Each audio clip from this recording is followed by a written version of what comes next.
Welcome. This is Wednesday Weekly, the live video edition. Trying this without a net, so please bear with me. Today is Wednesday, September the 2nd, 2020. We're still in 2020.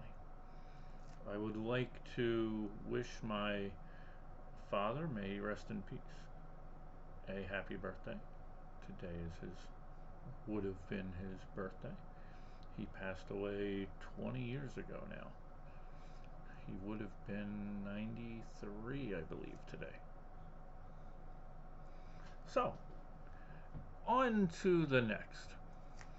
I wanted to start us out today with a little story about a kite festival. There's a kite festival in Hinshu City, or I'm sorry, Hsinchu. I know I'm completely mispronouncing that. It was in Taiwan. It's an international kite festival. It was being held in what was considered near gale force winds. They said it was up to 38 miles per hour. Unfortunately, a 3-year-old child got tangled in a tail of a kite and was then taken about 30 feet up into the air before coming back down to the ground. Good news is, they say she's okay. They had only a few abrasions on her face and neck, but is otherwise unharmed. They did quickly come out, the city that is, came out and stopped that festival right after this was reported. So good for them for at least a little late on the action, but stopping it before anybody else got hurt. Next up, we go over to Los Angeles. At the Los Angeles airport, there were reports of something you probably wouldn't expect, but a person in a jetpack flying around the outside of the airport. There were two different pilots that reported seeing that as they were flying in.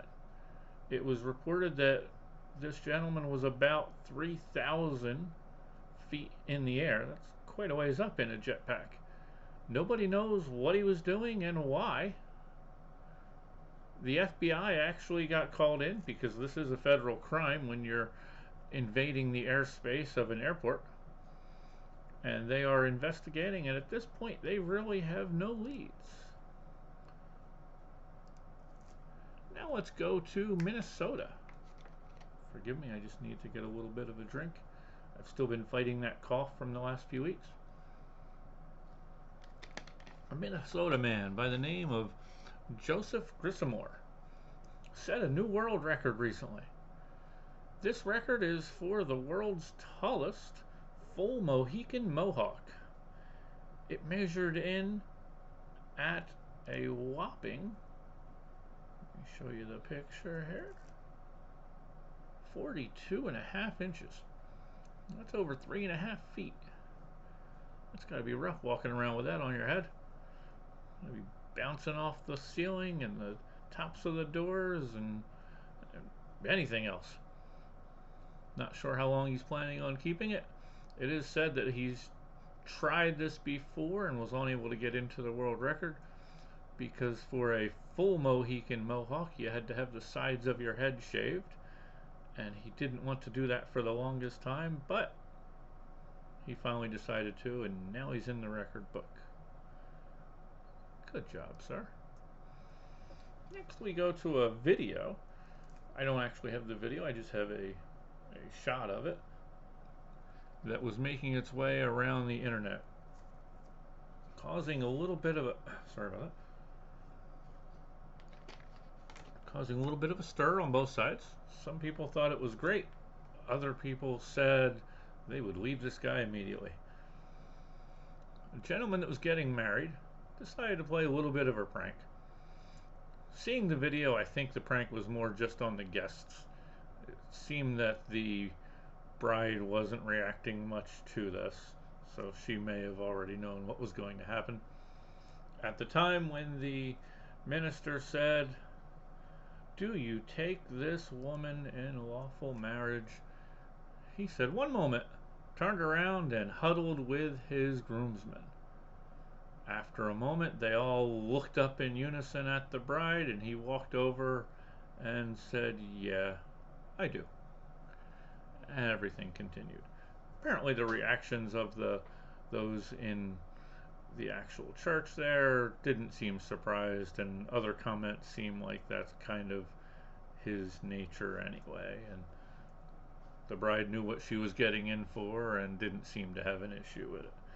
So I think that's what really counts, more so than everybody else complaining about it online. Next, we go to a study that was done in Brazil. It was a study that really, to be honest with you, doesn't surprise me much with the outcome. It was a study that showed that those who refuse to wear masks during this pandemic are more likely to actually be sociopathic. Which really doesn't surprise me, because basically the definition of that is somebody who doesn't really concern themselves with any others, which is pretty much what people not wearing masks are doing anyway. They're only concerned about themselves, which is pretty much a sociopath. So that doesn't really surprise me much at all. How does everybody out there like fast food? I know it's got a bad rap, you shouldn't have it, but some of that tastes really good.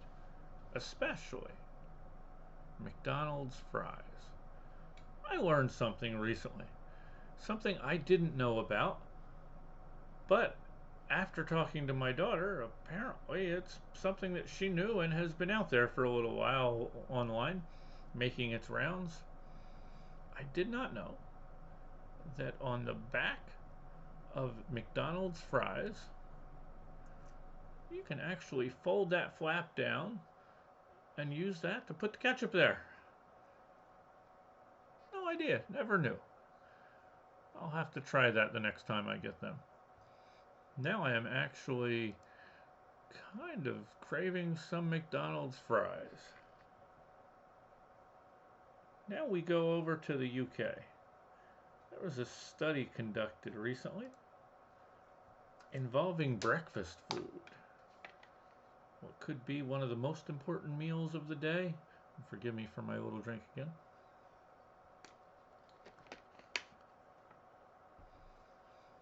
What this study showed is it looked at the choices people made for their breakfast foods and what that might say about them. In the study, they discovered that people who drink a cup of tea in the morning were more likely to be what was considered high earners. So they had higher paying jobs, apparently, at least on the average. What do you say if you like French toast? Apparently people that like French toasts are considered party animals. I don't really put that together, but again, this is over in the UK, so maybe things are a little different. Banana. What if you have a banana with your breakfast? Maybe put it on your cereal. Apparently people who eat bananas were seen to have more stress than others. Maybe that choice of food was because of the stress. Now, here they got me. Cereal. What if you have cereal? It showed that those who had cereal were actually more trustworthy and considered more trustworthy by their friends. I have a cereal in the morning pretty much every day. I'll just leave it at that. Next thing they mentioned in here was Marmite. That's something that I don't know anything about, so I'm not going to pretend to know about that.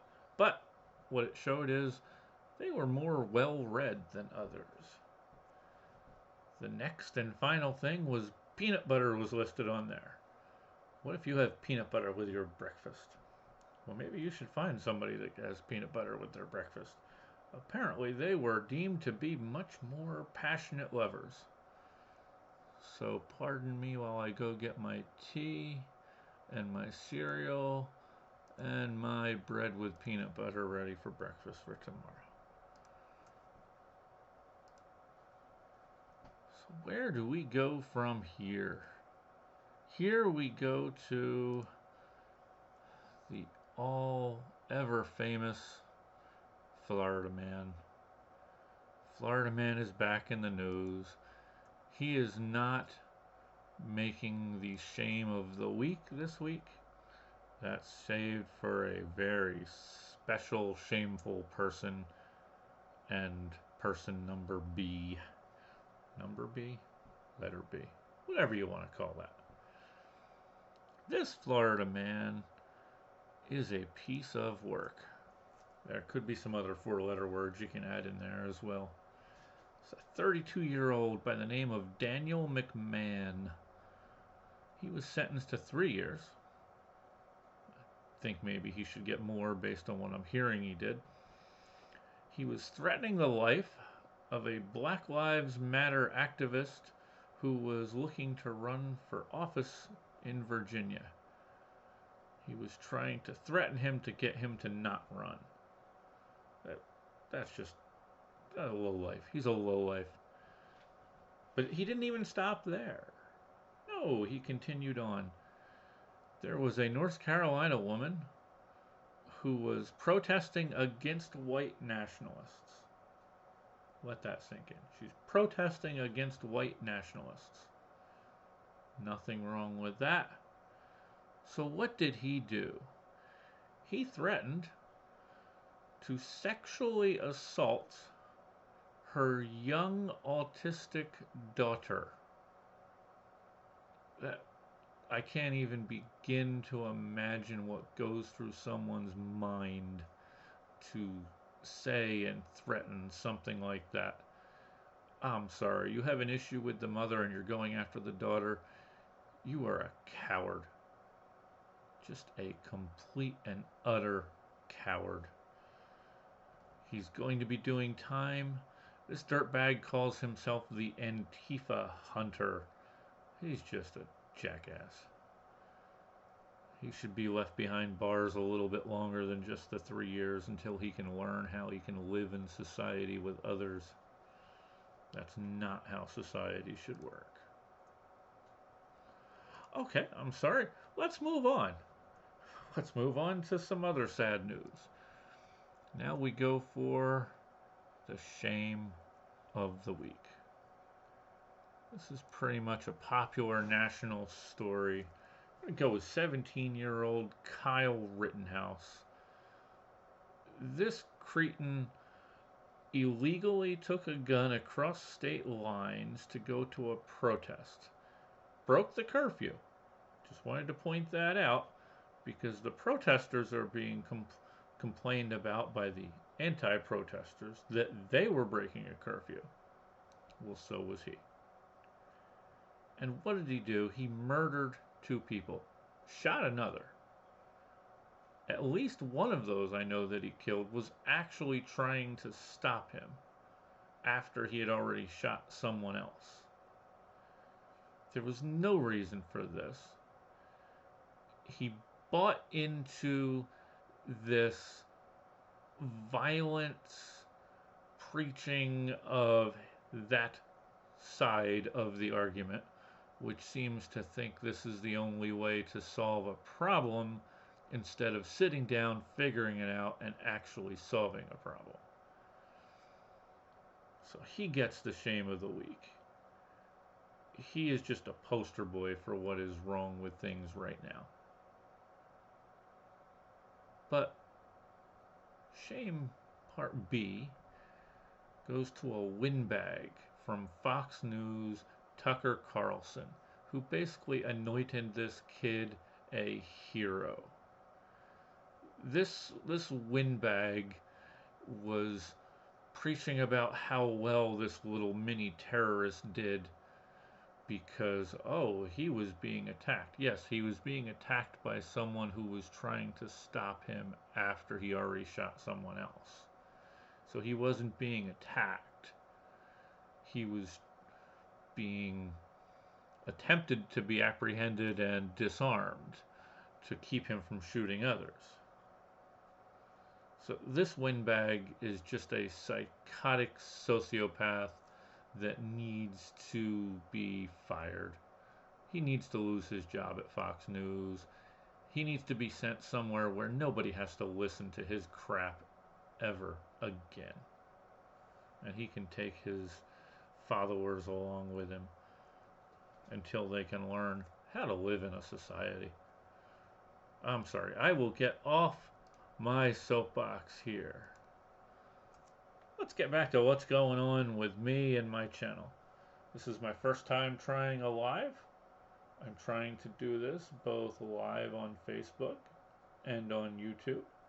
I'm also doing a recording of it just in case anything weird happened with any of the videos so they didn't get saved. So if they didn't, I will post that recording of it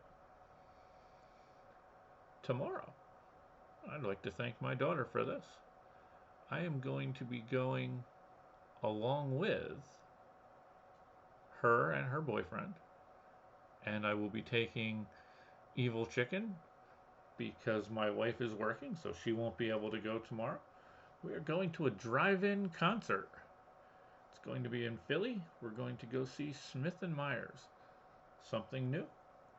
Let's see how it goes. I know Smith & Myers is good, so I would definitely like to see them. Just not sure what I'm going to be able to see from the car.